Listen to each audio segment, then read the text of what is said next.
The Vorthak hunting pack moved through the twisted metal corridors of the derelict space station with practiced silence. Their 6-inch claws scraped softly against the deck plating, and their 4 eyes swept the shadows for any sign of prey. For 3 cycles, they had tracked the lone human through the abandoned sectors, following the scent trail that should have led them to an easy kill. Pack leader Krax raised his massive hand, signaling the others to halt.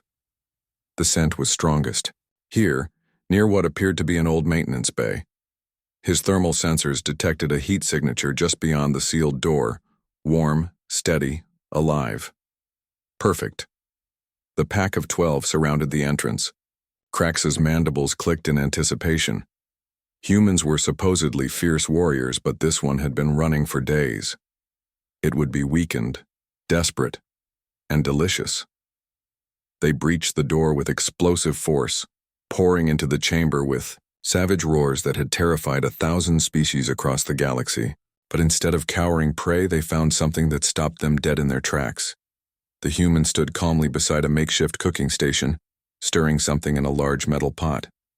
The aroma that filled the air was unlike anything the Vorthak had ever encountered, rich, complex, and utterly intoxicating. Steam rose from the pot, carrying with it scents that made their stomachs growl involuntarily. "Oh, hello there," the human said, not even turning around. "You're just in time. I was wondering when you'd catch up." The pack exchanged confused glances. Where was the fear? The desperate pleading? Krax snarled and stepped forward, but the incredible smell made him pause mid-stride. "I'm Marcus, by the way," the human continued, finally turning to face them with a wooden spoon in his hand. "I know you've been following me, and I figured you were probably getting pretty hungry. Hunting's hard work."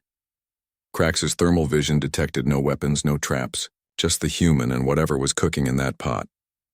"Human," he growled in broken standard. "You will be consumed." Marcus raised an eyebrow. "Well, that's one way to put it. But first, you really should try this stew.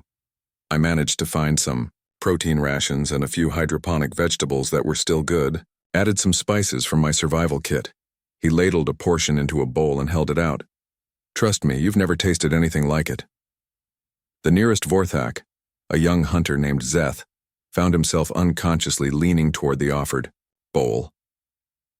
The smell was overwhelming his predatory instincts, replacing them with something he'd never experienced before, genuine hunger for something other than raw flesh. "It's a trap," Krax warned, but his own eyes were fixed on the steaming bowl. Marcus chuckled. "Look, I get it.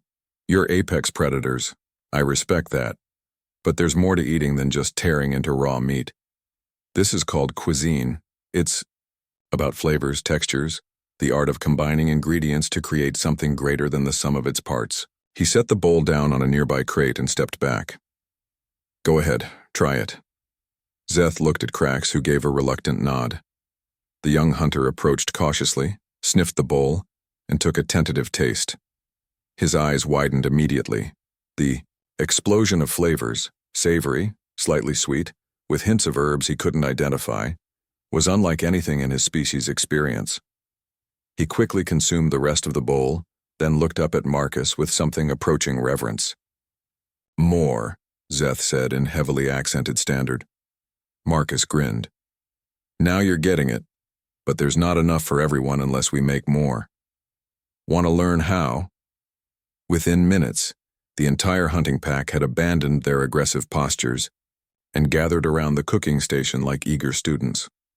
Marcus explained each step as he prepared another batch, showing them how to layer flavors, how heat transformed ingredients, and why timing mattered.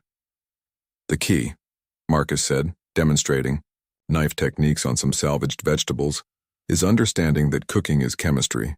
When you apply heat to proteins, you break down tough fibers and create new flavor compounds. These vegetables? Raw, they're just bitter and hard, but cook them slowly and their natural sugars caramelize." Krax, who had initially resisted, found himself asking questions about spice combinations and cooking temperatures. The pack leader's scientific mind, honed by generations of tactical hunting, was perfectly suited to understanding the precise art of cooking. "Your species has incredible senses," Marcus observed as he watched Zeth successfully identify different spices by smell alone. You could become amazing cooks with the right training. Your ability to detect chemical changes by scent alone would make you natural masters of fermentation and seasoning. The Vorthak exchanged looks of wonder. For their entire evolutionary history, they had known only the simple satisfaction of fresh kill. This human had opened their senses to possibilities they never imagined. As the cycles passed, the hunting pack became cooking students. Marcus taught them about different preparation methods, food safety, and even basic food presentation. The abandoned maintenance bay became a classroom where apex predators learned to julienne vegetables and properly season broths. When a Vorthak rescue ship finally arrived, they found something unprecedented: a human teaching a pack of notorious hunters how to make soufflés. "Pack leader Krax," the ship's captain said over the comm. "We have come to retrieve the prey you were tracking." Krax looked up from the delicate pastry he was carefully monitoring in a jury-rigged oven. "There is no prey here, Captain. There is only Marcus, our teacher."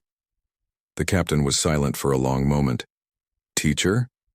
"Yes," Krax replied, his voice filled with newfound purpose.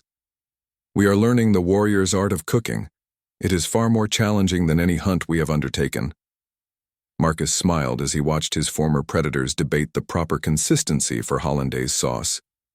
"You know," he said to Krax, "there's a whole galaxy out there that would benefit from Vorthak cuisine. You could become the first interspecies culinary ambassadors."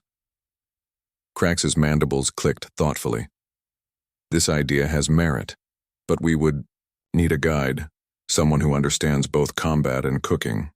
"Well," Marcus said, tasting the latest batch of stew, "I suppose I could stick around.